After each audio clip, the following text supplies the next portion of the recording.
Bonjour, bonsoir, chers amis téléspectateurs, cher public, et tous ceux qui nous regardent peut-être sans nous voir aussi. Donc j'ai une pensée pour les non-voyants et les malvoyants. Et je suis très heureuse de vous retrouver comme chaque mois pour mon émission mensuelle que vous connaissez déjà assez largement dans le public. Je vous remercie de la regarder. N'oubliez pas de nous faire remonter vos impressions et puis de partager avec nous vos soucis. Peut-être que nous trouverons des spécialistes pour venir répondre à vos questions. Voilà. Et puis, donc comme à l'accoutumée, je vous présente mes invités, mais en vous en vous demandant de regarder l'émission comme un espace critique, puisque je sais que chez nous, nous avons quelques mal à discuter des choses, à les détabouiser, à parler sans langue de bois, que ceux qui le font sont qui parlent très ouvertement sont assez stigmatisés. Donc voilà, allons rester un petit peu dans la vraie vie, dans les faits et dans l'analyse des faits, et ne le prenez pas au-delà. Il s'agit dans cet espace-ci de discuter des choses qui nous préoccupent, en tout cas qui nous paraissent intéressantes à vous présenter. Voilà, donc cet après-midi, j'ai un invité principal qui est Monsieur Gérard Houlion, qui est lui-même, qui s'est défini comme métropolitain, et donc il va vous parler de son livre. Je vais vous le présenter tout à l'heure, mais j'ai aussi en invité de dernière minute, il faut le dire, Muaï, que vous avez déjà eu l'occasion de rencontrer, qui va vous parler d'un bel événement que nous préparons que elle et son association et son groupe, et moi je suis bien sûr partie prenante, pour le mois de décembre de cette année. Voilà. Donc, on va commencer avec Monsieur Gérard Houlion, qui a écrit un ouvrage. Donc, je vais vous le présenter parce que je n'ai pas préparé de diapo. Un ouvrage qui s'appelle, voyez, la caméra va peut-être faire un gros plan là-dessus, abécédaire. Donc, Gérard Houlion, le petit abécédaire, métropolitain, qui est un jeu de mots sur le mot métropolitain. Donc lui, aujourd'hui, dans son texte, il est Paul Itin en tant que auteur ou personnage principal. Et son vrai nom, c'est Gérard Houlion. Alors, bonsoir Monsieur Houlion. Bonsoir et bonsoir à tous ceux qui nous regardent. Merci. Je voulais rectifier justement tout de suite quelque chose parce que je ne suis pas le métropolitain. Non. J'ai voulu, comme je l'explique dans la préface de mon livre, établir une distanciation entre moi, l'auteur, et ce personnage qui est en partie moi, en grande partie moi, il faut bien le dire, mais qui est aussi un petit peu d'autres personnes métropolitaines d'origine comme moi qui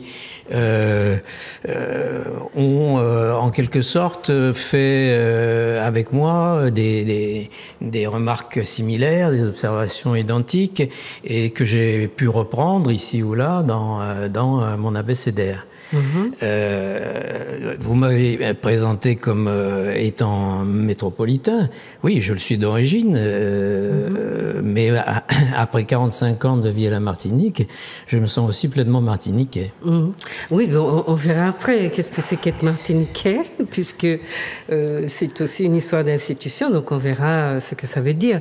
Mais dans votre livre, je n'ai trouvé essentiellement que le terme métropolitain et le jeu de mots sur le nom du personnage principal qui est Métro, Paul Itin, oui. Et vous l'expliquez d'ailleurs dans la préface, c'est vrai, mais c'est pas grave. Voilà, on sera pas dans un combat de boxe, on va se dire les choses, se parler et puis poser les questions. Bonsoir Miaï. Bonsoir. Voilà. Bonsoir à tous. Alors, oui. Je suis là pour présenter notre événement phare, l'Afrique en dit dans nous, qui aura lieu du 3 au 9 décembre. D'accord. Et le thème, c'est l'identité culturelle de la Caraïbe réside aussi dans son africanité. Voilà. Donc tout à l'heure, elle va vous parler de cette dimension-là. Mais non, donc je vous rappelle l'ouvrage de mon invité, Petit abécédaire, c'est Gérard Houlion, métropolitain. D'accord? À la Martinique. Voilà. Alors, vous voulez vous présenter un petit peu davantage? Vous avez mis en avant que vous êtes à la Martinique depuis 45 ans et que ça fait de vous un Martiniquais. Donc, mon propos n'est pas de vous enlever votre titre de Martiniquais. Mon propos, ça sera que vous nous aidiez à comprendre ce que c'est qu'un Martiniquais, parce que je vois que c'est un titre qui est revendiqué, parfois à corps et à cri, mais je ne sais pas bien, parce que je raisonne en sociologue, et pour moi, ce sont les institutions qui font une société, et nos institutions sont françaises. Donc, je ne sais pas ce que c'est qu'être martiniquais au-delà du fait d'occuper un espace géographique appelé incidemment Martinique. Alors, dites-nous un peu qui vous êtes, comment vous êtes arrivé justement dans ce coin du monde. Eh ben, écoutez, je suis originaire donc du centre de la France, de la Haute-Loire précisément, qui est un petit peu un département perdu dans le Massif central. Et donc après des études de lettres, ayant une maîtrise de lettres, est arrivé le moment d'envisager mon service militaire. Et comme je n'avais absolument aucune envie de passer l'essentiel de mon temps pendant ce temps-là dans une caserne, j'ai regardé ce qu'il était possible de faire, aussi bien sur le plan de ce qu'on appelait la coopération à l'époque, c'est-à-dire des pays francophones dans lesquels on pouvait être envoyé, ou dans ce qu'on appelait le système VAT, volontaire et technique, qui consistait à envoyer dans les dom-toms des personnages capables d'assurer un certain nombre de fonctions. Moi, il s'agissait d'assurer une fonction d'enseignant.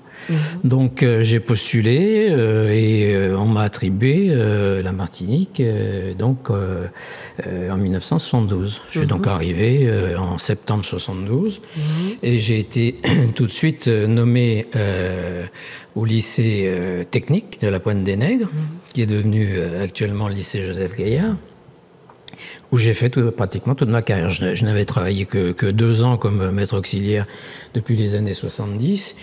Et tout le reste du temps, donc, je l'ai fait au lycée Joseph Gaillard, lycée technique plus exactement. C'est plutôt sous cet angle-là qu'on le garde en mémoire, dans la mémoire martiniquaise. À la Pointe des Nègres. Voilà, jusqu'à ma retraite que j'ai prise il y a presque 10 ans déjà, hélas. Enfin, hélas, je ne sais pas. Mais donc vous n'étiez pas au lycée Schellcher? Non. Non. Non. Parce qu'à un moment, Paul Itin est reçu par le proviseur du lycée Schellcher. Ah non, il est reçu par le proviseur du lycée de la Pointe des Nègres. Ah, c'est la Pointe des Nègres. Du lycée technique, oui, qui était justement Monsieur Joseph Gaillard, que j'ai eu la chance de connaître juste avant qu'il prenne sa retraite. Ah, oui. Il est resté 2 ans, les 2 premières années où j'enseignais, et c'était un personnage tout à fait extraordinaire, que j'ai beaucoup aimé. D'accord. Alors, donc votre ouvrage, vous dites un peu depuis combien de temps vous êtes là, est-ce que vous y faisiez et comment vous y êtes venu? Vous êtes venu en tant que VAT et depuis donc aujourd'hui une 40aine d'années, vous avez décidé de vous installer définitivement ou de rester définitivement parce que vous vous sentez martiniquais, j'ai bien entendu. C'est ça? Oui, enfin les choses se font. Bon, on va parler. Vous allez effectivement me faire dire ce que j'estime être martiniquais, ce qui est très très compliqué à analyser. Je pense que c'est essentiellement une manière de se sentir dans le pays, de progressivement, et c'est c'est un petit peu ce que j'ai voulu faire avec mon livre, c'est-à-dire que quand je parle de mes expériences et des personnages que j'ai pu connaître dans la société métropolitaine en Martinique, je pense aussi à ce que j'ai été depuis l'instant où je suis arrivé jusqu'à nos jours, et à cette lente évolution qui a fait que dans un premier temps, à peu près comme tous les métropolitains qui arrivent ici, je ne suis pas du tout arrivé dans la perspective d'y rester toujours. Et je me suis aperçu petit à petit que les choses se sont faites, non pas pour des raisons d'ordre économique ou autre. Il est facile de dire, certains le font et le disent. Bon, ma foi, on est bien ici, on gagne bien sa vie, etc., etc. On peut y rester jusqu'à la retraite. Ce qui n'est pas faux, bien sûr, ce qui n'est pas faux. Mais ce ne sont pas du tout pour ces raisons-là. Disons que j'avais déjà, ce qui montre simplement que la vie nous prend parfois par surprise. Quand j'étais parti, mon épouse et moi, nous avions déjà acheté une vieille ferme dans la Haute-Loire, perdue au milieu de la campagne la plus éloignée. On était un petit peu babacool à l'époque, on est sorti de la mouture de mai 68. Et donc oui, on avait... Politain se définit en tant que vieux 68 ans. Voilà, c'est ça. Oui. Et donc nous avions comme perspective à moyen terme de finalement rentrer et puis de nous installer dans cette ferme, retaper, éventuellement y élever des moutons et des chèvres, ce qui était très dans la tendance à l'époque. Dans l'air du temps, oui. Voilà. Et puis petit à petit, nous avons, parce que mon épouse de la même façon que moi, d'une façon différente d'ailleurs, mais enfin, au bout du compte, le résultat est le même. Nous avons été profondément pris, touchés. Il y a tout un concours de circonstances qui ont fait que les choses se sont passées ainsi, par la Martinique, par la façon dont on y vivait, par les gens qu'on y a rencontrés, par toutes sortes de choses qui ont fait que progressivement, les années passant, etc., surtout quand nos enfants sont nés, quand ils ont commencé à aller à l'école, quand ils ont commencé à parler créole comme leurs petits camarades, etc. Et nous sommes de plus en plus sentis intégrés ici. Et au fond, les choses se sont passées sans que nous nous posions vraiment la question. Un beau jour, l'idée de retourner en métropole a complètement disparu. D'accord. Alors, je vous rappelle que Gérard Roulion a écrit un livre qui s'appelle Le Petit Abécédaire, Métropolitain. Du métropolitain. Comment? Le Petit Abécédaire du métropolitain. Du métropolitain. Voilà. Donc, du métropolitain, c'est un jeu de mots sur... Et c'est publié chez l'Harmattan en 2015. Alors, c'est un livre... il me reste une toute petite partie à lire, mais j'ai parcouru la partie que je n'avais pas pu finir. Et c'est un ouvrage un peu particulier, c'est vrai, parce que c'est un... Alors, je ne sais pas comment vous définir. Hein. On va dire que politain, ou vous, comme condensation de ce que vous appelez la communauté métropolitaine ici, vous avez un regard qui est complexe, partagé, parfois complice, parfois détaché, distancé, etc. Et vous livrez le regard de politain, qui est peut-être le vôtre, à la fin de chaque séance de regard critique. Donc, ça donne un livre qui a une tonalité particulière. C'est un peu une observation critique et en même temps, vous êtes dedans, vous êtes impliqué. Donc, il n'y a pas. C'est une analyse qui nous permet d'appréhender de manière beaucoup plus complète la présence, entre guillemets, métropolitaine ou blanche ou française ou tous les mots qui sont tabous aussi pour vous et qui n'ont pas été utilisés par vous et qui ont été critiqués, présentés sous, si vous voulez, le reste de la communauté qui, elle, serait plus critique. Donc, moi, ce que j'ai envie de vous demander avant tout, c'est pourquoi est-ce que vous avez eu besoin ou envie ou l'idée d'écrire cet ouvrage-là, sous cette forme-là?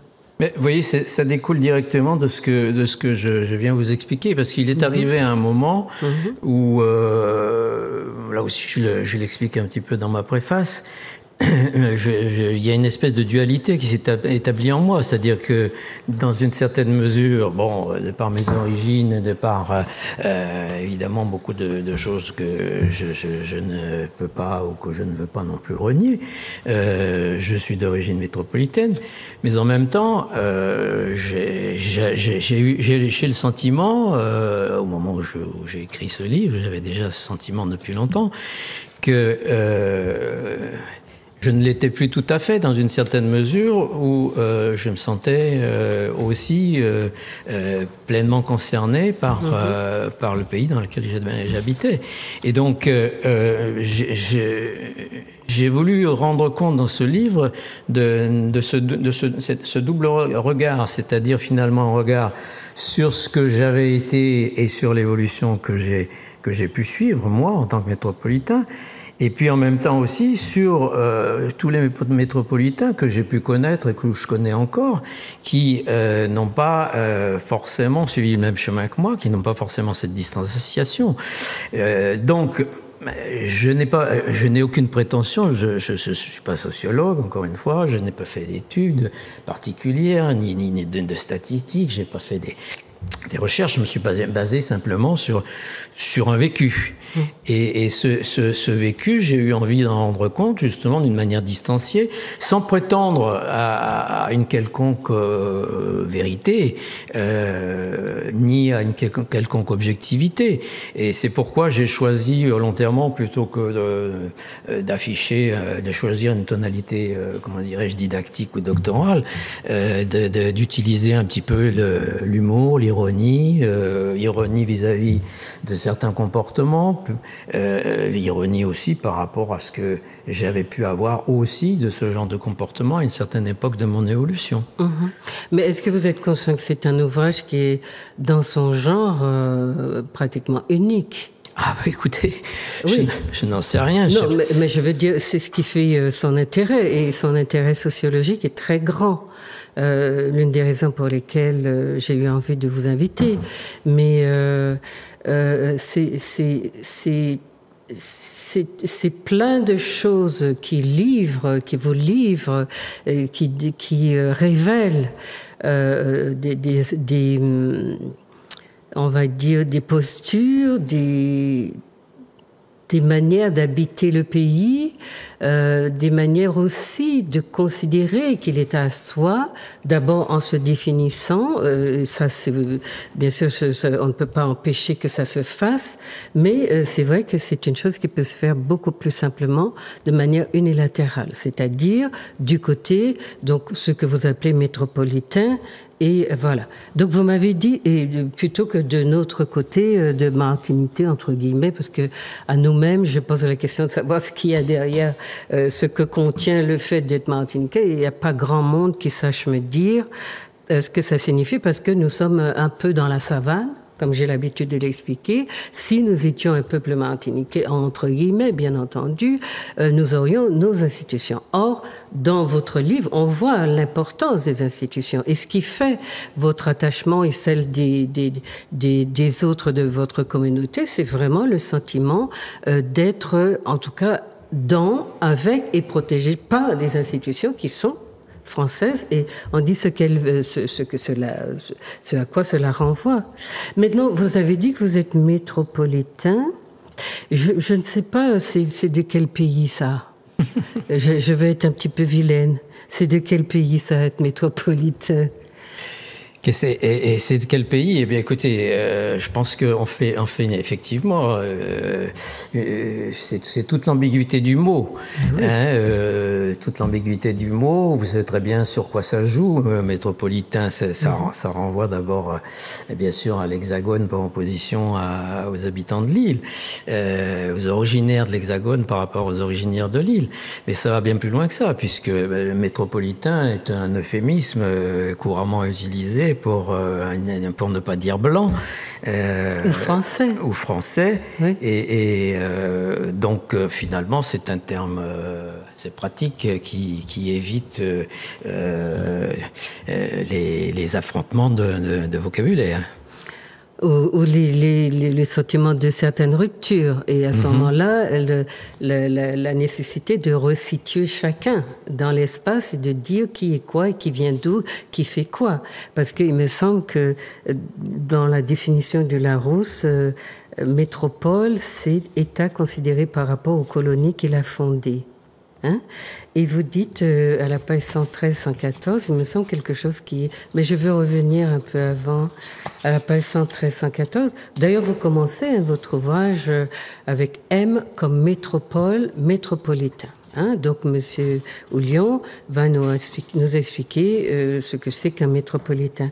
À la page 113-114, vous expliquez F comme France et français. Aussi les métros nouveaux. Alors, votre regard, c'est celui, entre guillemets, d'un vieux métro sur plutôt les nouveaux arrivants. Hein, les primo-arrivants de cet espace qui est la métropole. Aussi, les métropolitains, donc les métropolitains en général assimilent très vite ce qu'implique leur métropolitanité. Aussi, les métros nouveaux tiennent-ils beaucoup à appeler la France continentale métropole et la Martinique département. Il ne s'agit pas d'une simple question de sémantique. Il y va de la légitimité de leur présence dans le dit département. Que diable, ils n'étaient pas partis pour l'étranger. Serait-il parti justement si la Martinique avait été régie par d'autres lois, si on n'y parlait pas français, si leurs enfants n'y avaient pas reçu un enseignement français et s'ils n'y avaient pas été privés du système de... et s'ils y avaient été privés du système de santé français.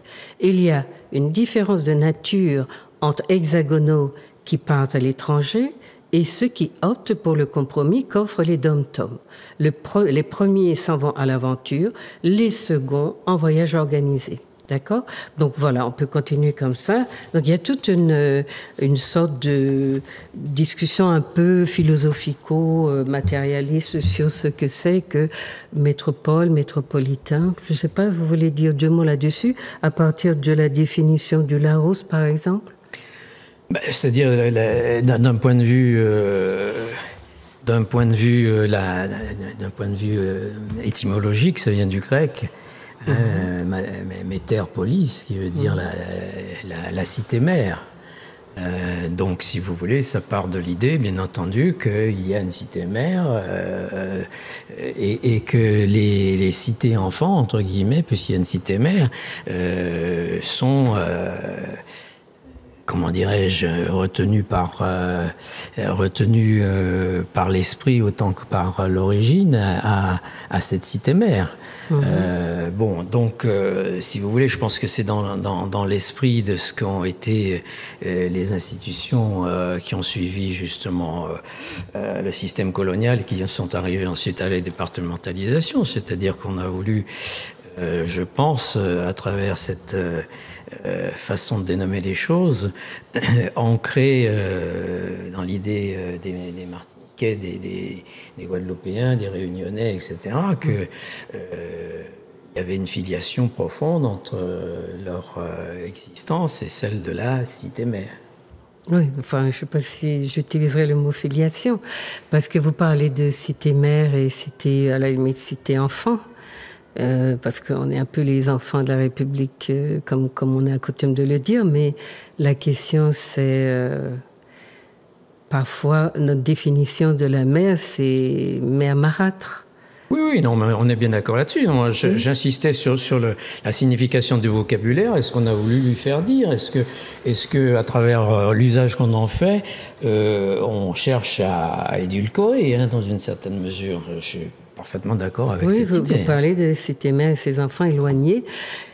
Finalement, beaucoup de ces euphémismes-là sont destinés à rendre la présence française ici plus, je vais parler des mots pour ce qu'ils disent, plus confortable aussi, parce que je sais que venir ici se définir comme français, là dans un milieu où les autres se diraient martiniquais, ça serait compliqué, non? Mais pour les Martiniquais aussi, qui considèrent que dire qu'on va en France ou qu'on est... Quoi que ça se fasse de plus en plus... On dit beaucoup qu'on va en France, oui. Oui, mais c'est récent, parce que le mot métropolitain ou métropole a été beaucoup critiqué. Et il l'est encore. Mais ça a mis du temps à venir, hein, avant qu'on comprenne qu'il y avait une réalité derrière cette sorte d'euphémisme. Il y avait une réalité qui n'était pas nécessairement anodine. Mais non, j'aimerais vous poser, par exemple, par rapport à votre posture, lorsque vous décidez d'écrire ce livre, vous le faites figurer dans Homme aime comme marché. Paul, on l'aura compris, est devenu avec le temps l'observateur sans concession de ses congénères métropolitains. À quel titre et de quel droit? Il serait bien en peine de le dire. Votre posture dans l'ouvrage, c'est ça, un peu tout le temps. De regarder votre communauté, comme vous l'appelez, fonctionner, ou la communauté métropolitaine fonctionner, et de poser un regard critique sur notamment, surtout, les plus nouveaux, les plus récents, et de considérer que les plus anciens, même quand ils ont beaucoup bougonné, qu'ils ont été rétifs, critiques, etc., se sont habitués à quelque chose qui est devenu une forme d'intégration, et c'est un terme qui vous bouscule quand vous êtes sociologue, parce que le dominant ne s'intègre pas. Moi, je me permets de parler du dominant, parce que la France est ici, c'est elle qui a... Voilà, donc intégration... Vous avez fait beau développement avec votre ami Paul sur l'intégration, mais je ne crois pas que vous soyez concerné par ce phénomène. Je crois qu'il y a une habitude, qu'on prend quelque chose du pays, de sa manière de fonctionner, mais ça va toucher à quelque chose de totalement différent, qui n'est pas nécessairement ce que les natifs d'ici recherchent en termes de pays, dire c'est mon pays, c'est ma culture, ce sont mes institutions, et que j'ai un projet pour cet endroit-là. Non, c'est la France qui a un projet et qui a, avec ses institutions, qui envoie son personnel, qui régit les choses. Donc ça donne quelque chose au niveau des rapports, quelque chose d'assez j'allais dire artificielle, et quand on est en quête un peu de vérité, même pour soi, même pour s'avouer sa domination, même pour s'avouer qu'on est dans une relation totalement asymétrique, c'est important pour un être humain de savoir où il en est. Donc, très souvent, les métropolitains, comme vous les appelez, je mets toujours des guillemets, mais je vais utiliser les termes, chers amis téléspectateurs, parce que l'ouvrage, ça serait intéressant que vous le lisiez aussi. L'ouvrage utilise le terme de manière standard. C'est la façon de désigner la communauté, entre guillemets, française. Pour les Martiniquais qui disent « moi aussi je suis français », ben voilà, c'est un peu compliqué, mais enfin voilà, il y a les Français de France et les Français d'ailleurs, ou bien les Français des colonies, donc on sait un peu... Alors c'est un peu compliqué, parce que en fait, moi j'ai beaucoup apprécié votre effort de regarder les choses, d'expliquer cette sorte d'affection. Et c'est pour ça que je dis, je suis pas dans le même champ que vous. Moi, je regarde d'ailleurs votre positionnement, et j'ai beaucoup apprécié cette forme d'analyse. Alors, elle n'est pas toujours critique, mais elle a la volonté de l'être et de dire oui, au fond, on est des privilégiés, et beaucoup des conversations qu'il y a entre les gens de la communauté sont des conversations critiques. Vous pointez cela du doigt et vous montrez, après avoir dit que vous adhériez parfois, souvent, à ces difficultés ou cette manière de regarder la communauté qui est en place. Et vous avez donc cet effort de remettre en question un certain nombre de préjugés, d'a priori, et de critiques faciles qui venaient du fait que les gens n'étaient pas allés assez profondément dans le regard, dans la connaissance du pays, des traditions, et puis vous montrer finalement que quand on a, avec un peu de bonne volonté, finalement, on comprend les gens du pays, même quand on a l'impression qu'ils font beaucoup de bêtises. Puisque très souvent, les conversations entre les métropolitains ont l'air de se dérouler dans cette sphère uniquement critique, ou très, très spécifiquement critique. Donc, de par votre posture, qui est à la fois du dedans et distancié, on sent cet effort de nous dire peut-être que, et c'est cela qui devient un petit peu, qui nous intéresse peut-être, je ne sais pas comment le dire, le fait que vous avez bien mesuré, à mon avis, la nature de la société dans laquelle vous êtes. Il y a des choses que vous n'avouez pas, mais il n'est pas pour quelqu'un comme vous qui avait ce regard aiguisé, bien, on va dire averti. C'est pas possible que vous n'ayez pas compris que la Martinique soit une colonie. Vous le savez.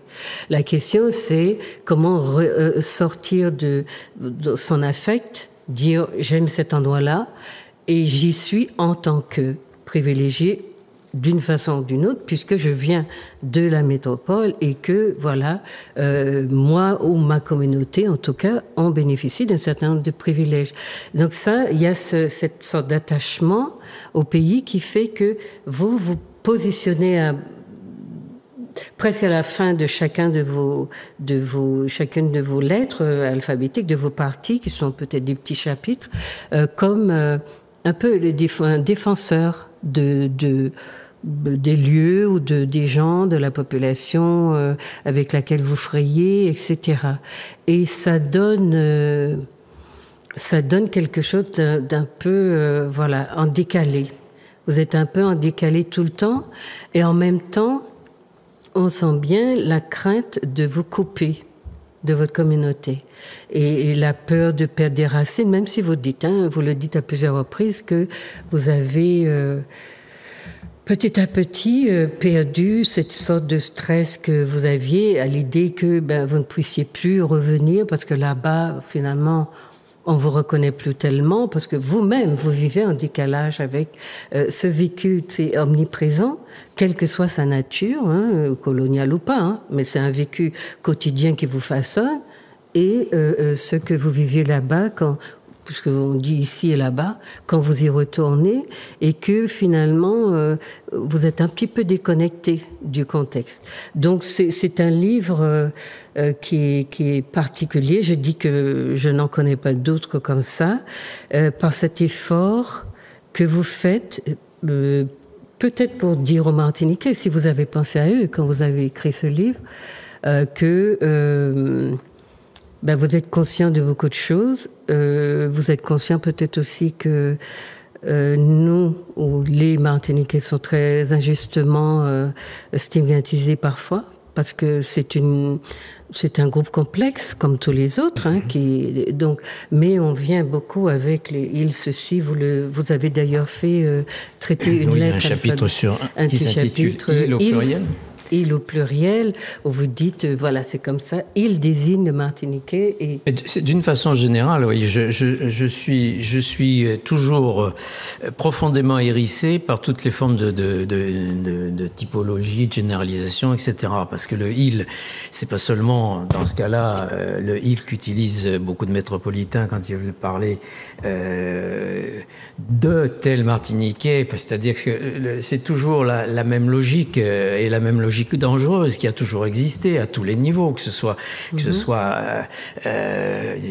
du cas particulier, donc des métropolitains qui parlent des Martiniquais, ou des Martiniquais qui parlent des métropolitains, etc. bon français qui parle des Arabes, des Juifs ou de qui vous voudrez. La typologie, la généralisation à partir de quelques cas particuliers est extrêmement dangereuse parce qu'elle mène directement justement au racisme. Et donc j'ai toujours, c'est pour ça que dans ce livre, vous avez peut-être remarqué que j'ai pris soin, quitte à abuser du procédé, d'un point de vue strictement littéraire, de ne jamais dire justement les Martiniquais ou les métropolitains, mais de dire beaucoup de métropolitains, ou certains métropolitains. Parce que je ne veux absolument pas, à aucun moment, je n'ai aucune prétention à le faire, je n'ai aucun élément qui me permette de le faire, je veux dire aucun élément scientifique, vouloir généraliser à partir de quelques observations qui ont été les miennes, ces observations à quelques groupes que ce soit en général. Vous voyez?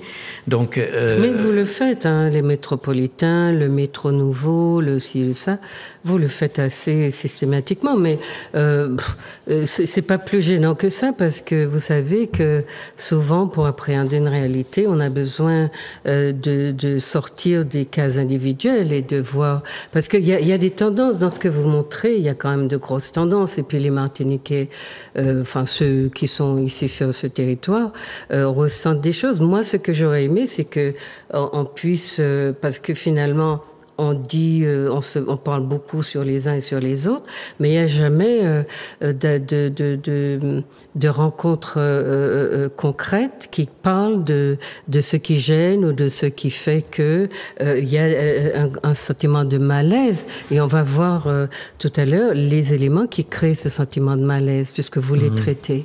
Hein? Oui. C'est un peu ça. Oui, mais si vous voulez, j'ai voulu surtout, en parlant un petit peu de cette question de racines que vous avez abordée, bon, je vous dirais en toute honnêteté que c'est... Je n'épargne mes racines puisque je n'ai jamais véritablement senti, ni dans mon éducation, ni par rapport à mes origines, de racines quelconques, et que finalement, c'est en arrivant ici et en y vivant, en m'y installant, en y élevant mes enfants, etc., que j'ai petit à petit senti que s'il pouvait y avoir des racines, c'était là qu'elles s'étaient plantées. Et d'une façon générale, donc... les choses sont faites d'elles-mêmes, c'est ce que je voudrais montrer. C'est-à-dire que quand vous dites qu'il est nécessaire parfois d'établir, vous parlez en tant que sociologue, d'établir des typologies, etc., etc., je répondrai en disant que la réalité est souvent beaucoup plus riche, beaucoup plus variée, beaucoup plus surprenante que les carcans dans lesquels les scientifiques veulent la faire entrer. Et c'est cette réalité, moi, qui m'a séduit. C'est-à-dire que, si vous voulez, à l'heure actuelle, c'est très épidermique. Je suis devenu presque excessivement chauvin à l'égard de la Martinique, c'est-à-dire que j'ai de la peine à supporter qui que ce soit. À commencer d'ailleurs par les Martiniquais, parce que je reproche souvent à beaucoup de mes amis d'avoir un peu cette tendance à l'autoflagellation qui est assez répandue justement dans les milieux martiniquais, notamment dans les milieux intellectuels, alors que je trouve qu'il y a dans notre société quelque chose qui est profondément riche, qui est profondément vivant et qui est à la pointe de ce qu'on pourrait imaginer être l'humanité future.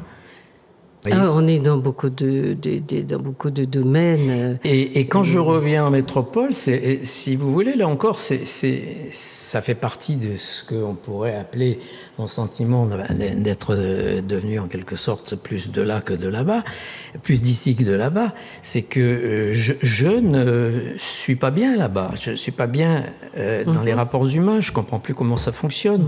Je trouve les gens d'une tristesse effroyable. Je trouve qu'il y a une espèce espèce de nombrilisme qui a un côté un nombrilisme de vieux, si vous voulez. L'Europe tout entière, j'ai l'impression, les grandes nations européennes sont en train de se figer sur elles-mêmes, de se protéger à coups de remparts et de barbelés contre l'invasion, etc., des autres peuples. Et je ne comprends plus toutes ces choses-là. D'accord. Mais justement, c'est ce qui est intéressant, c'est que l'Europe fait tout ça, mais il y a une population aussi qui est issue de l'Europe et qui bénéficie de tout cela bien plus que les autres. Oui, parce que la situation des Français...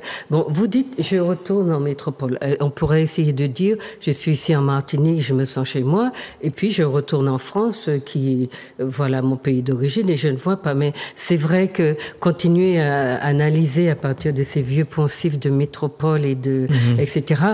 Nous, je dis nous sans chauvinisme, ça nous rappelle profondément la colonie. Quand vous êtes positionné en termes de métropolitain, vous nous situez d'emblée, ou vous nous recalez dans vous nous renvoyez à une forme de marginalité qui est très douloureuse, c'est-à-dire celle de la colonie. Mais non, il ne s'agit pas de mettre les gens, les choses dans des carcans et d'essayer de... Et puis, je sais pas, donc, je me sens pas interpellée quand vous parlez d'intellectuels qui ont tendance à vouloir, typologiser, typifier et mettre dans des cases. Mais la réalité dont vous parlez, pour un scientifique, s'il faut que ça soit la référence, eh bien, elle n'est pas suspendue dans les airs. Celle qui fait votre bonheur ici, c'est la situation de privilégiés, notamment, même si vous avez des souffrances comme tout le monde, et je dis Dieu merci, heureusement que les métropolitains aussi souffrent, mais ce ne sont pas les mêmes souffrances, et c'est l'environnement, la dynamique qui est impulsée ici, par exemple. Quand vous dites, quand je suis en voiture, est-ce que c'est un hasard? Et vous posez très honnêtement la question. Est-ce que c'est un hasard que les policiers ou les gendarmes, je ne sais plus qui, contrôlent beaucoup plus les Martiniquais que les métropolitains? Vous racontez, voilà, aussi, d'un gendarme qui a déchiré le PV qu'il vous avait donné parce que il vous avait collé ou donné, je ne sais plus, parce qu'il a découvert que vous veniez de la même région que lui. C'est quand même extraordinaire de dire, parce que nous, en France, on n'a pas ces privilèges-là. Donc, on vit quand même dans un environnement... Sauf si vous tombez sur un gendarme martiniquais. Ah ben souvent, nos compatriotes sont bien, parfois plus sévères encore. Mais vous disiez, dans un passage du livre, que les Martiniquais qui fréquentent d'ailleurs la communauté... métropolitaine, disons, sont souvent des Martiniquais qui ont un regard très critique sur leur propre communauté. C'est ça? Je dis pas ceux qui fréquentent. Je dis j'ai observé souvent. Et pas seulement de Martiniquais qui fréquentent des métropolitains. J'ai observé souvent des discussions entre Martiniquais, notamment discussions entre collègues, etc. Je peux vous parler de pas mal de voilà où j'ai trouvé que il y avait parfois une analyse de la réalité martiniquaise que je trouvais extrêmement dure, extrêmement négative. On est très critique. Alors que je la ressens pas du tout de cette façon-là. Oui, forcément, parce que c'est une vision qui est forgée depuis l'esclavage et qui est que le noir, lui, nègre, tout ce que vous voulez. Et donc, c'est bien de pointer, c'est aussi intéressant d'essayer de comprendre pourquoi un peuple a une vision négative de soi. C'est un travail qui me passionne et que je mène aussi dans mes recherches, essayer de comprendre pourquoi nous avons un regard aussi négatif sur nous-mêmes. Il est vrai, vous l'avez perçu, et il y a des peuples comme les Français qui ont appris au contraire à ne voir que le bon côté, que leur grandeur, et à cacher tout ce qui dans l'histoire, et vous le dénoncez aussi, tout ce qui dans leur histoire n'est pas Jojo. pas très jojo.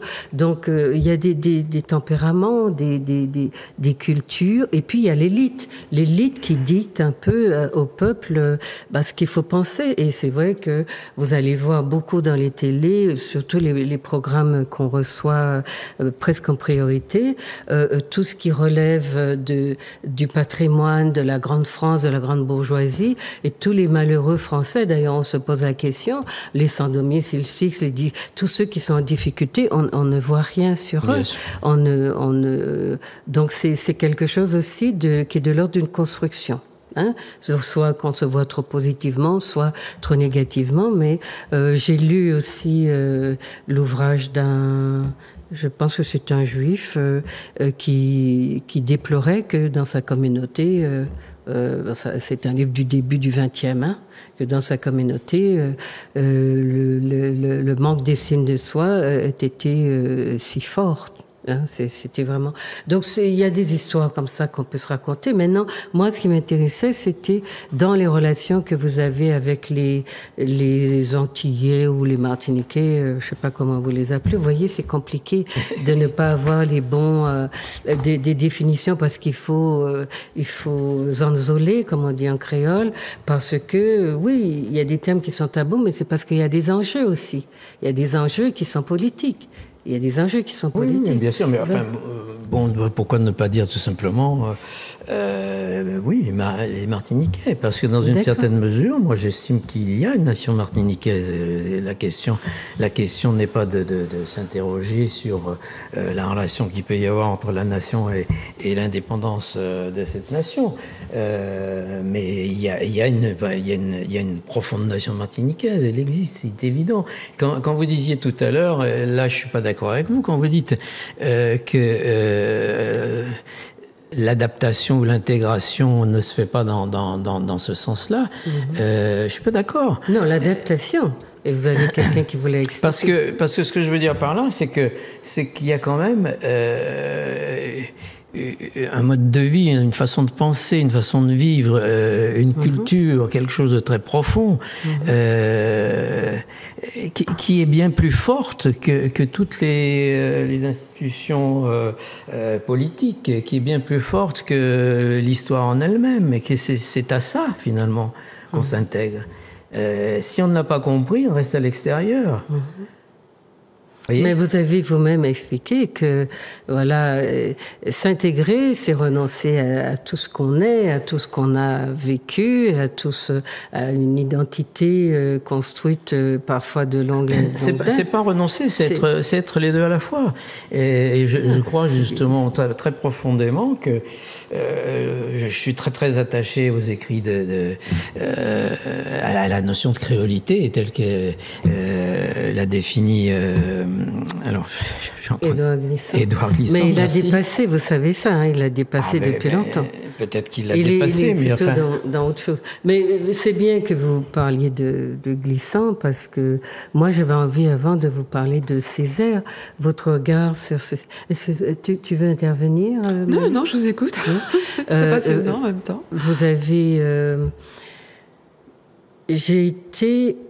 En fait, c'est pour cela que moi je pense que, en tant que sociologue, c'est vrai, on fait la différence entre la vie dans ce qu'elle a de dynamique, qui rapproche les gens, et l'effort qu'on fait de bien comprendre la structure dans laquelle on évolue. Donc ça ne demande pas d'être trop rigide, ça demande juste d'appréhender la réalité à partir d'un lieu, mais aussi d'une vision qui est beaucoup plus institutionnelle, systémique.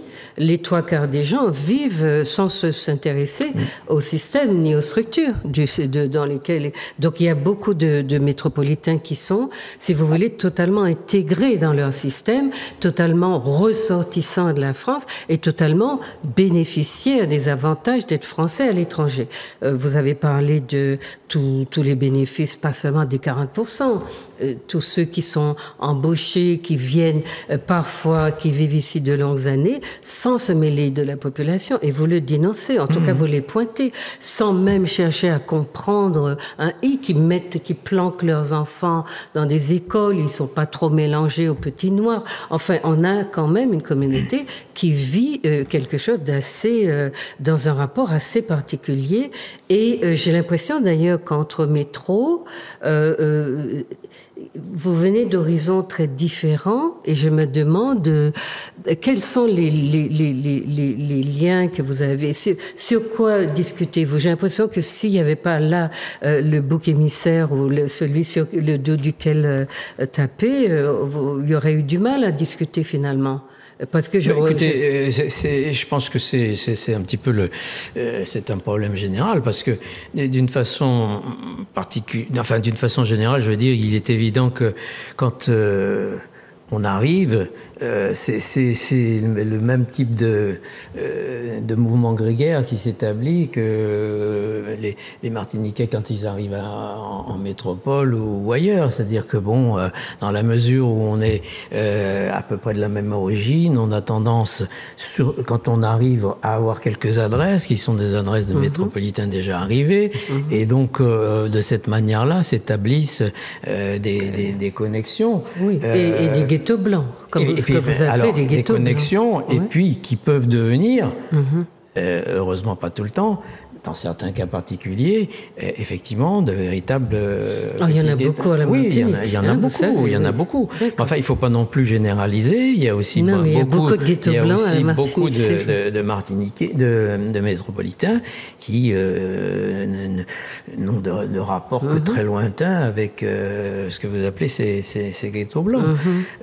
Donc, si vous voulez, ça se fait d'une manière tout à fait naturelle. Je ne pense pas que ce soit lié à la conscience d'avoir des éléments de pensée, de culture. Moi, je pense que c'est et qu'il y a cette forme d'attraction. On vient du même pays et on est loin. Et le premier réflexe, c'est vrai, de chercher la compagnie des uns ou des autres, en tout cas de ceux qui viennent du même pays. Mais souvent, vous n'avez pas la même histoire, vous n'avez pas les mêmes origines, suivant que vous veniez du nord ou du sud de la France, de l'est ou de l'ouest. Donc il y a beaucoup de différences, parfois bien plus qu'avec les gens sur place. Mais c'est le fait d'appartenir quand même à une puissance, parce que la France est une puissance qui a des colonies, même si aujourd'hui on les baptise autrement, ça reste, on est un peu dans ce statut-là par rapport au fait que institutionnellement rien n'est au Martiniquais d'ici.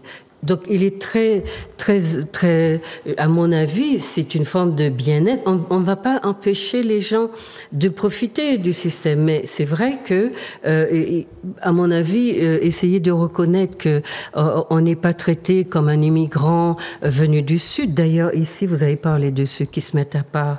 Et il y a effectivement un site des expatriés de métropole. À un moment donné, on se dit, mais qu'est-ce que ça veut dire qu'il y ait des expatriés ici à la Martinique dans un prétendu département. Donc tout ça montre aussi comment, sur le plan de l'identification, de la représentation, les communautés, parce que oui, vous montrez qu'il y a une diversité dans la communauté métropolitaine et qu'il ne faut pas effectivement en faire un bloc, mais il y a quand même des choses qui sont assez surprenantes dans sa manière. Je pense néanmoins que, comme je me suis volontairement placé sur une réflexion qui porte sur mes 45 ans de vie à la Martinique, qu'il y a une évolution très très marquée. Ça, j'en parle pas vraiment dans le livre, mais j'ai pu côtoyer pas mal de très jeunes couples arrivés récemment en Martinique. Oui.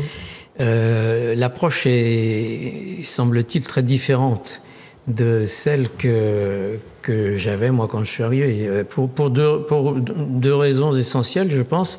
La première, c'est que dans une certaine mesure, la mondialisation a rapproché les individus et que les jeunes qui arrivent avec leur culture métropolitaine, entre guillemets,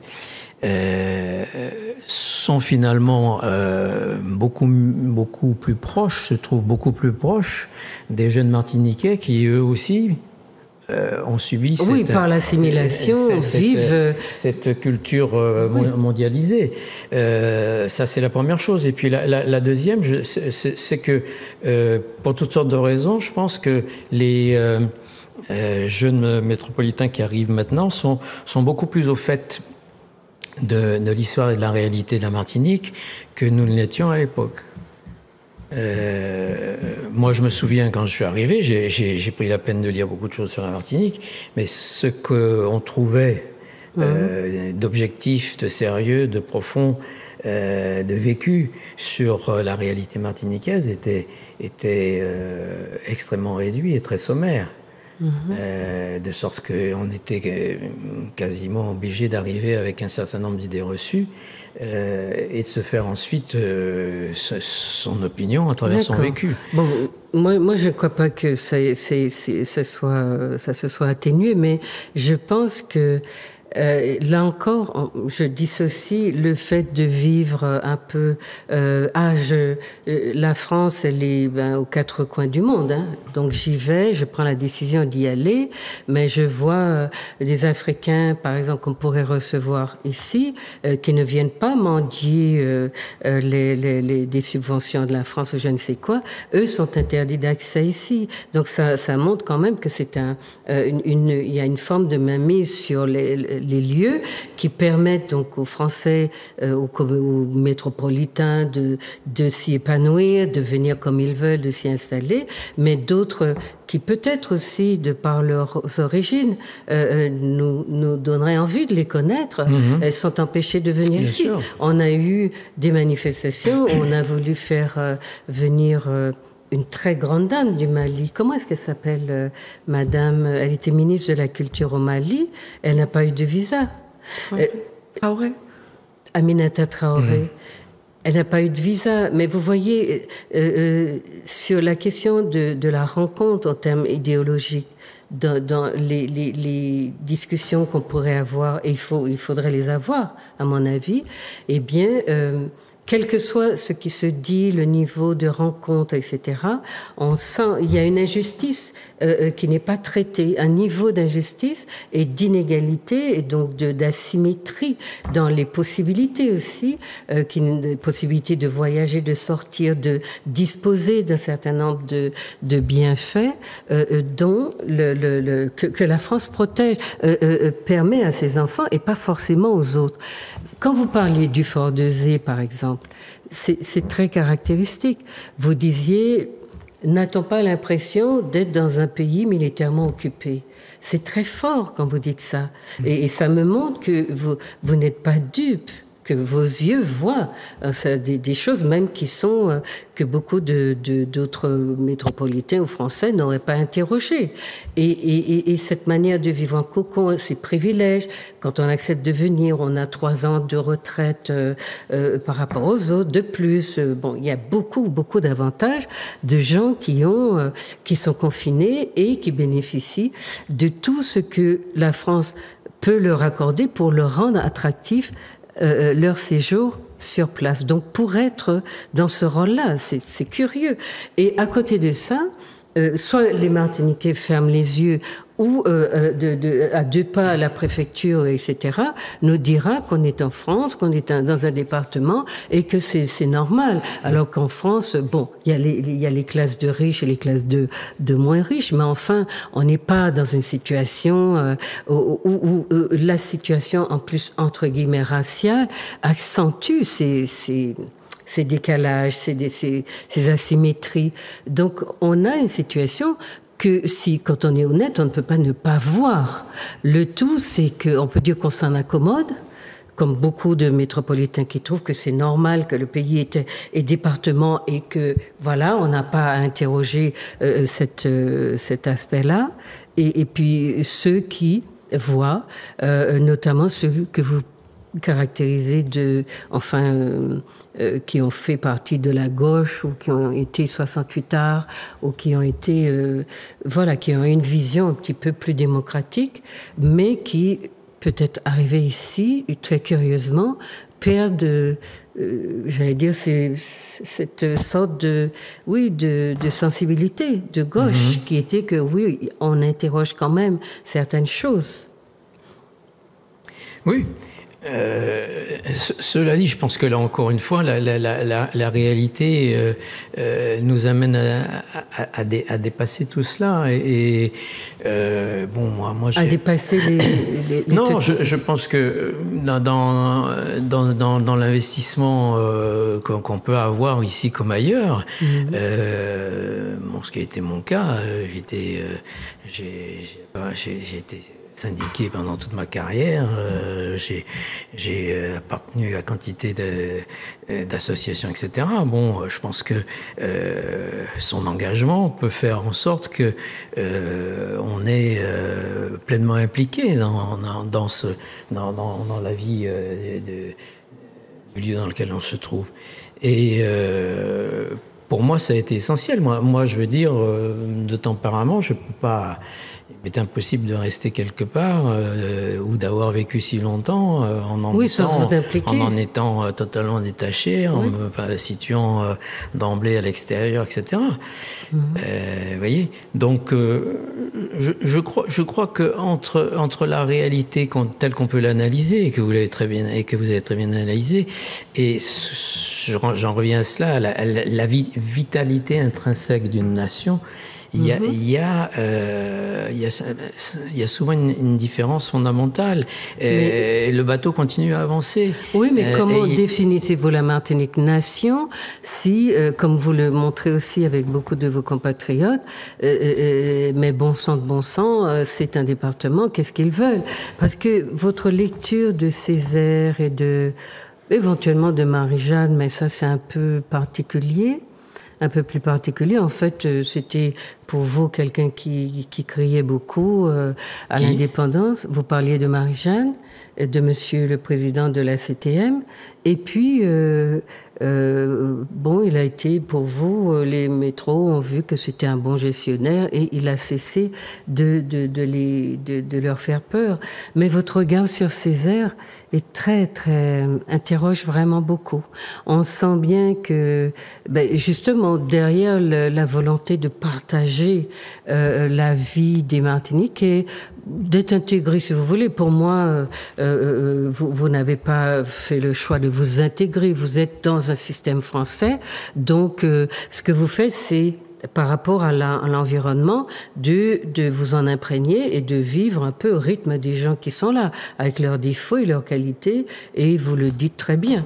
Vous vivez avec des gens dont vous n'ignorez pas les défauts, mais aussi les qualités. Et vous avez sur la langue dite créole un regard qui est aussi tout ce que même les Martiniquais ont intégré, que c'est la langue des jurons, une langue grossière. Et vous dites bien que ils aient vécu parfois très longtemps à la Martinique, et c'est vraiment le cas. Moi, je ne connais pratiquement pas de métro, entre guillemets, qui parle le créole, la langue, parce que quelque chose nous dit aussi dans l'implication le rapport de force qui se joue entre les langues, parce que la langue française est bien sûr est la langue administrative et la langue des dominants, qu'ils soient blancs ou qu'ils soient noirs, c'est la langue des dominants, et c'est vrai que c'est le petit peuple essentiellement qui a porté. Même si c'est un universitaire qui l'a introduite à l'université, c'est le petit peuple qui porte. Et du coup, il y a un problème qui est à la fois de classe et donc d'appartenance catégorielle, mais aussi, on vient dans une culture, mais vous l'avez signalé, souligné, c'est très important. Le gros de la communauté française à la Martinique est une communauté de gens donc qui fait partie de la bourgeoisie en termes de catégorie sociale, à un niveau de diplôme élevé et un niveau aussi donc de formation, etc. Ça joue beaucoup parce que c'est une composante qui a le pouvoir D'ailleurs, vous montrez tous les secteurs dans lesquels ils sont impliqués, qui développent des activités qui n'existaient pas, au niveau du sport, au niveau de tout ça, parce que aussi ils sont délestés de tout ce dont on est lesté quand on est dans son pays, famille, machin, tout ce dont il faut s'occuper. En venant si loin de leur pays, c'est vrai qu'ils sont un peu, ils ont du temps libre, plus de temps libre, comme vous le dites. Et de ce temps libre-là, ils ont les moyens de développer, des attitudes un peu communautaristes et des sports et des activités très élitistes qui ne sont pas accessibles à beaucoup de gens. Alors vous avez une bourgeoisie locale, entre guillemets, locale aussi. Vous voyez, les mots, ça nous procure des désagréments souvent. Mais cette bourgeoisie-là, elle fait comme. C'est M. Monchohachi qui a écrit un très beau texte sur ça. On fait comme, on est comme, on n'est jamais soi, on est comme. Et du coup, on a donc quelque chose aussi de très contrasté. Donc, on voit à la marge des gens comme Gérard Ollion qui regarde tout ça parce que il est martiniquais dans sa tête et qu'il se positionne un peu avec distance. Il regarde sa communauté vivre et il dit voilà, tous les comportements racistes, méprisants, les préjugés, tout ce qui fait que les Martiniquais rouspètent à longueur de temps, puisque vous l'avez dit aussi, vous voyez bien qu'on trouve les Français arrogants. Ce mot-là revient souvent, et chez les Martiniquais, et dans votre texte, on le retrouve aussi, parce que, oui, les gens... Mais c'est à la fois un problème de classe, parce que c'est une catégorie favorisée qui arrive ici, beaucoup plus que l'autre. En plus, elle est... trier sur le volet. La France choisit ses représentants à l'étranger, on le sait bien, et c'est une catégorie qui vit dans l'entre-soi en permanence et donc qui j'allais presque dire, qui ne se pollue pas à être avec d'autres et à laisser traverser leur discours par un discours qui serait local. Donc c'est très sécurisant de se dire on ne vit qu'entre soi, on n'entend que soi et on se renforce aussi dans ce qu'on pense sur l'autre et on n'a pas l'opportunité de changer, de se changer puisqu'on ne veut pas changer, surtout quand on décide qu'on va s'en aller assez bientôt. Donc sur Césaire, j'ai trouvé votre regard sur Césaire très très particulier, hein, de la page 68. D'abord le mot nègre, oui, c'est un mot qui vous gêne beaucoup. Mais vous dites enfin, qui me gêne, pas moi. Qui gêne les métros. Oui, bien sûr. Voilà.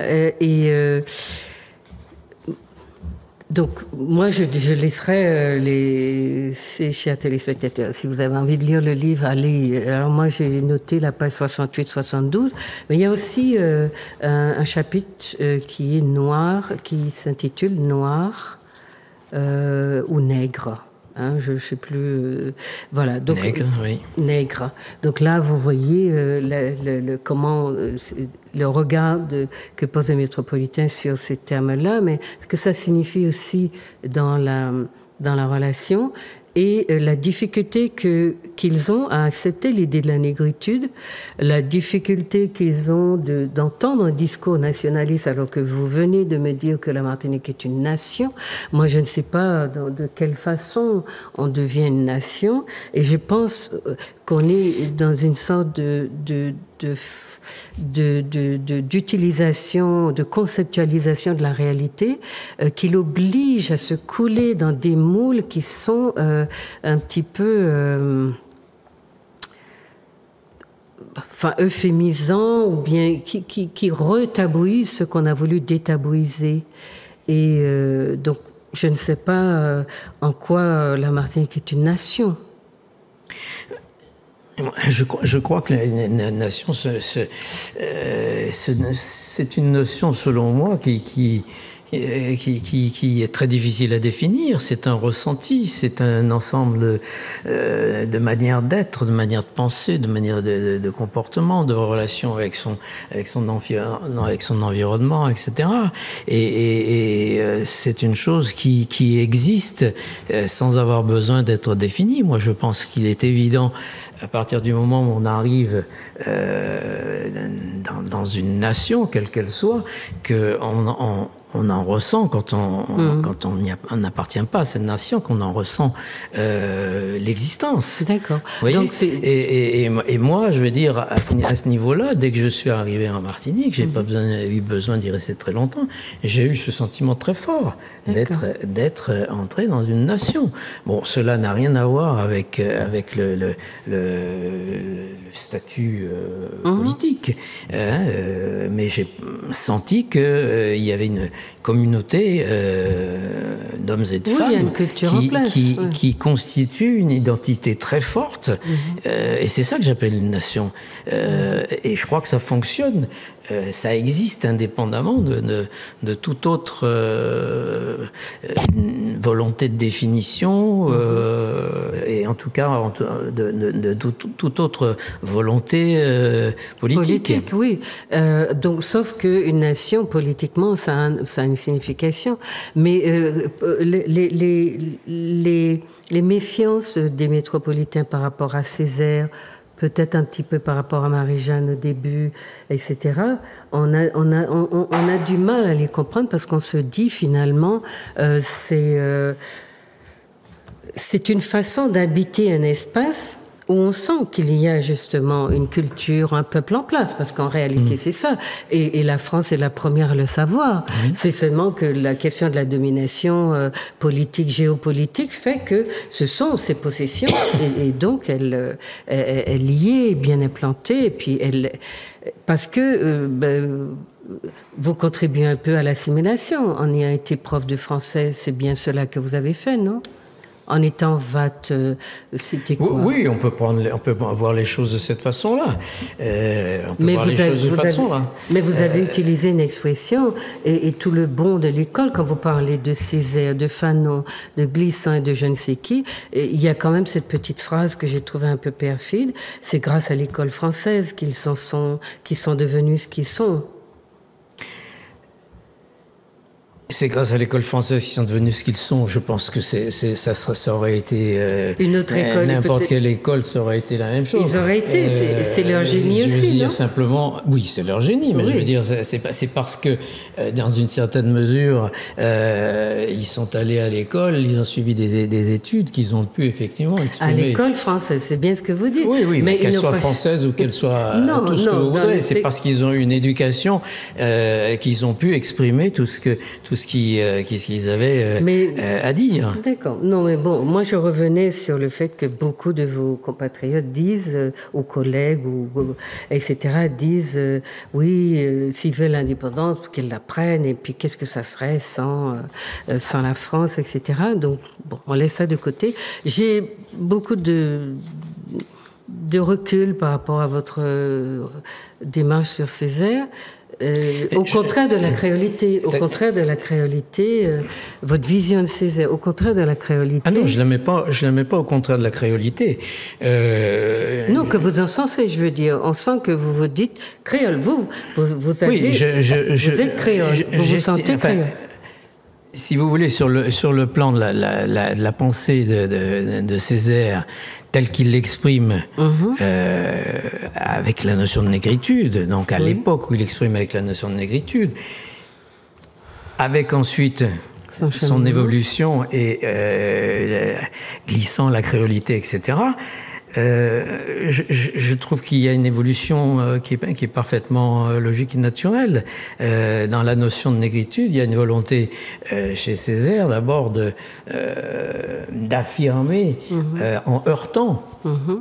Pas en heurtant, enfin. Si, parce que il y a dans la notion même, dans l'emploi même du mot, dans la notion de négritude, il y a une volonté très très forte de reprendre le terme péjoratif, discriminatoire, pour en faire un élément de grandeur. Vous voyez ? Donc, il y a ce retournement qui est fondamental. Et qui est nécessaire. Et qui est nécessaire, qui est fondamentalement nécessaire par rapport à l'époque où il l'exprime. Bon, et puis les choses évoluent. Effectivement, il y a une réalité qui se met en place, qui est beaucoup plus complexe, et qui est ce que Glissant appelle la créolité.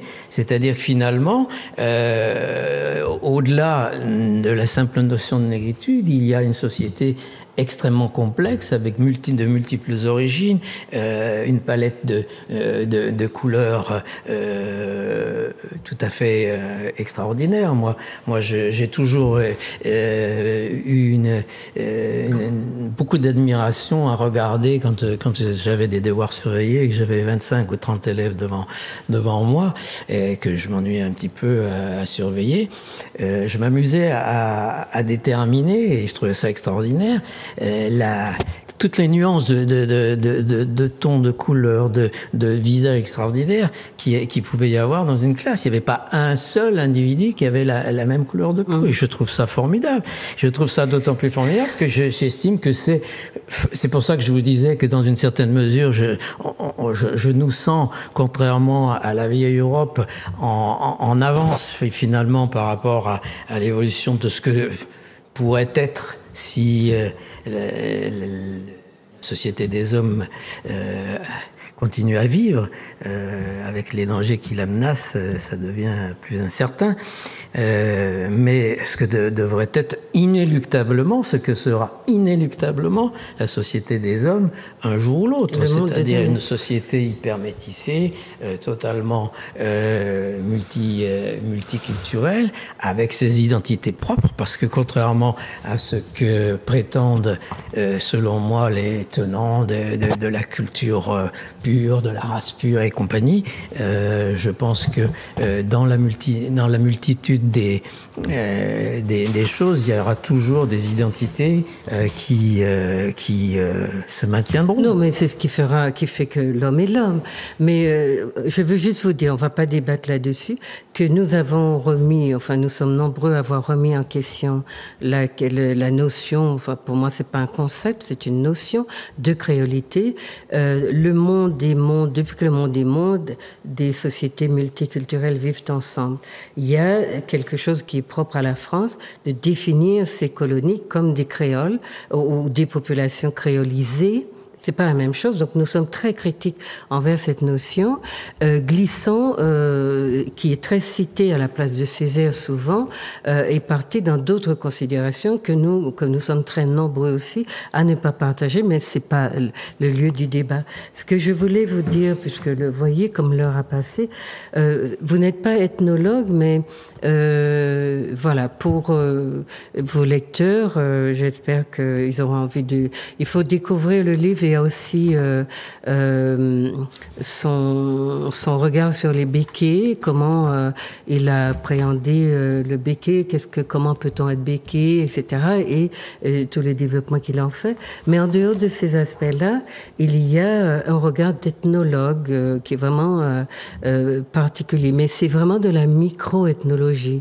Il va dans les petits détails, dans des choses que nous qui vivons dedans, sans distance, ne voyons pas, mais c'est très intéressant parce que c'est pour ça que je disais d'ailleurs qu'il n'y a pas d'interaction vraiment entre les métros, entre guillemets, ceux d'ici, entre guillemets aussi, et donc on parle les uns sur les autres, souvent beaucoup en mal, parce qu'on se connaît pas, mais il y a des choses qu'on peut découvrir de soi à travers le regard de l'autre, mais même si on ne perd pas forcément la dimension politique du lien, parce que le lien entre blanc et noir à la Martinique, et je pense que on a tellement de difficultés d'utiliser ces deux termes-là qu'on euphémise beaucoup la réalité.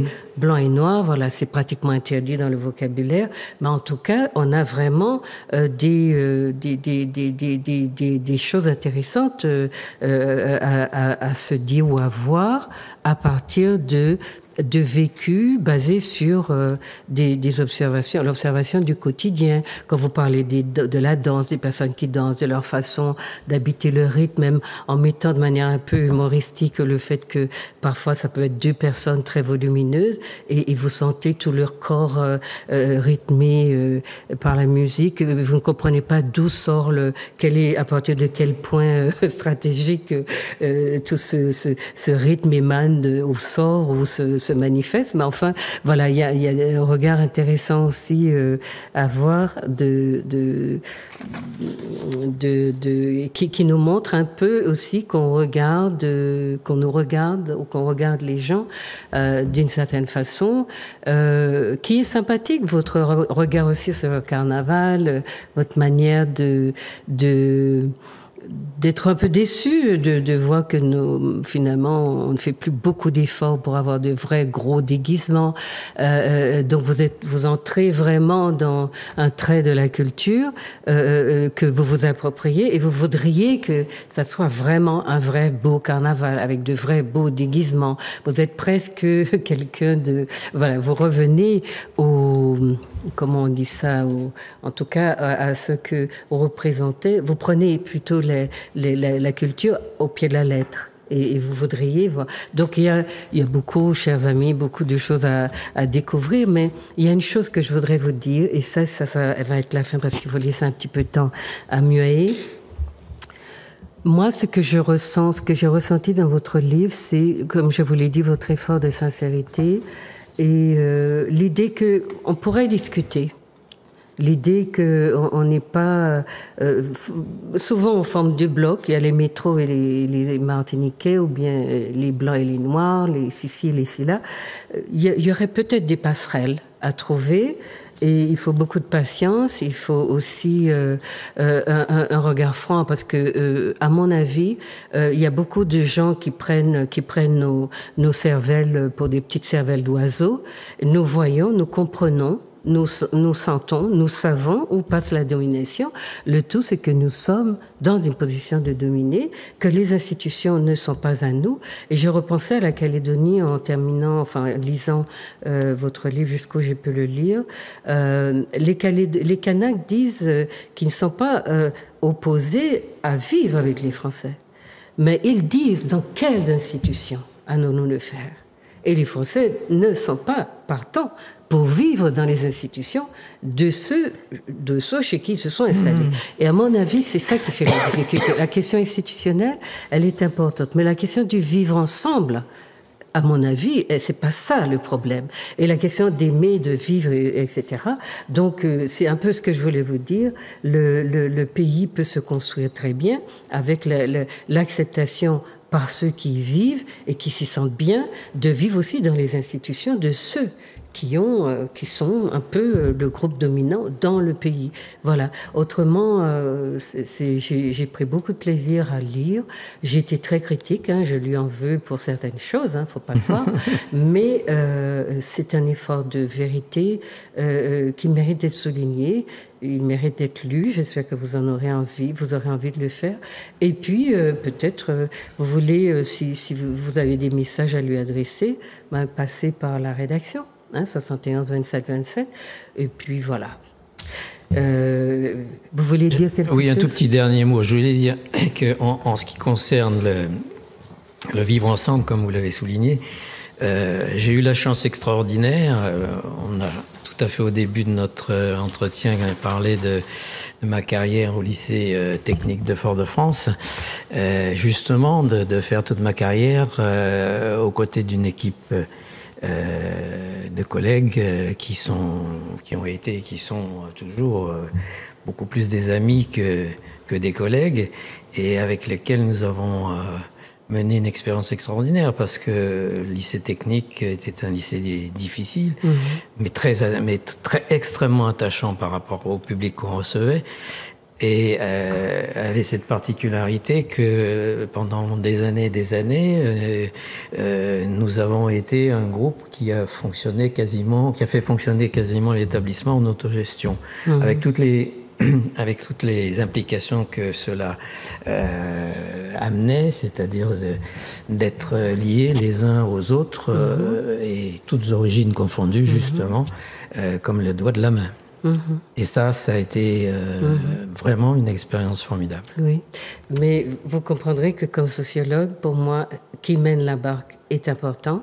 Et donc, en dehors du vivre ensemble des personnalités, de leur volonté d'aider, et beaucoup de gens, vous l'avez dit, beaucoup de métro travail, il y a beaucoup de gens qui ont beaucoup de bonne volonté et de bonnes intentions, mais il reste que, voilà, la Martinique est régie par les institutions françaises. C'est ça. Merci en tout cas d'avoir été là. Je sais pas. C'est moi qui vous remercie. Non, on va vous allez dire tout à l'heure au revoir à vos téléspectateurs. J'espère, chers amis, que vous avez apprécié ce débat. Je vous ai dit, on essaye d'être sans langue de bois, mais on a le droit de se parler et de se dire ce qu'on ressent parce que voilà, on n'est plus vraiment des demeurés. Voilà. Myrié, alors présentez-nous les choses. Alors, je vais parler de l'Afrique en dit dans nous, qui va se dérouler du 3 au 9 décembre. Et c'est une série de conférences, en fait, pour créer notre identité. Alors, on commence par la première... tout en soirée, évidemment, pour ceux qui travaillent. La conférence inaugurale, elle sera donnée par Diolo Divial, celui qui a écrit le livre Woodchikam. Alors Woodchikam, c'est très important parce que c'est une remise en question totale de la vision qu'on a de la façon dont la langue dite créole s'est formée. Et lui, il va dans l'égyptien ancien pour nous montrer. Et il y a beaucoup d'expressions que nous utilisons à la Martinique qui sont directement issues de l'égyptien ancien. Donc c'est Woodchikam. C'est un livre qu'il faut lire, vraiment très étonnant. Et la recherche n'est pas terminée chez nous, donc il faut qu'on continue à fouiller pour bien définir notre culture. Voilà. Et donc là, c'est le tome 1. Normalement, il sera accompagné de Medjou Mkaba.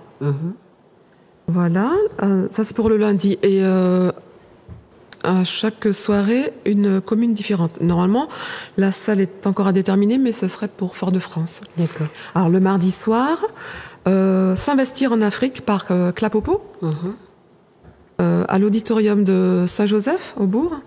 Mercredi 5, Dr Juliette Smeralda, du cheveu à la gastronomie, l'africanité de notre culture, à la Maison des associations du Marin. Jeudi 6, alors, c'est notre invité d'honneur qui a écrit le livre Voilà. Quelle école pour enraciner nos enfants. Voilà, c'est un Annick Dzokanga. C'est fini, d'accord. Il me dit que c'est fini.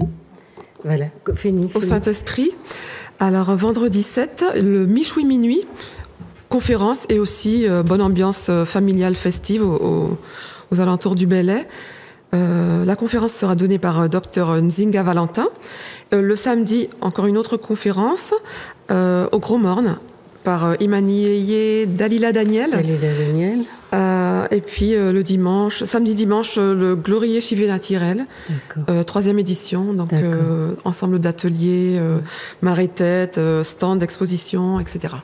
De toute façon, elle reviendra vous en parler sur les ondes sur l'antenne de Zouk TV, parce que c'est la semaine du 3 au 9 décembre, donc on a encore un petit peu de temps, et donc ça serait bien que vous participiez aux conférences. Justement, nous continuons à travailler sur le contenu de notre culture qui est parfois très sommaire dans certains domaines. Donc nous avons beaucoup de chercheurs, beaucoup plus qu'auparavant, et ils continuent donc à vous alimenter de ces nouveautés. Donc Myrié, on te remercie d'avoir présenté. C'est dommage, le temps est court, mais avec Monsieur Oulian aussi, il aurait fallu passer 3-4 heures pour appréhender son livre. Vous voulez bien dire au revoir à vos téléspectateurs? Eh bien, je salue tout le monde et j'espère effectivement qu'on pourra à nouveau un jour développer tous ces thèmes. Oui, discuter autour de ces choses-là et de notre vision, pour qu'on ne soit pas forcément des incompris. Voilà, chers amis, nous avons passé 1h30 ensemble. J'espère que la discussion vous a intéressé. Vous pourriez voir l'émission demain, la revoir lundi d'après, et puis ensuite elle sera sur YouTube, donc vous la partagez, et puis discuter, inviter l'auteur si vous voulez, envoyer vos messages à Zouk TV. Merci d'avoir été là, merci de continuer à réfléchir, merci d'essayer de comprendre le monde dans lequel nous sommes, et surtout le type de relation que nous entretenons les uns avec les autres, qu'il soit du dedans ou du dehors. Merci, au revoir et à bientôt.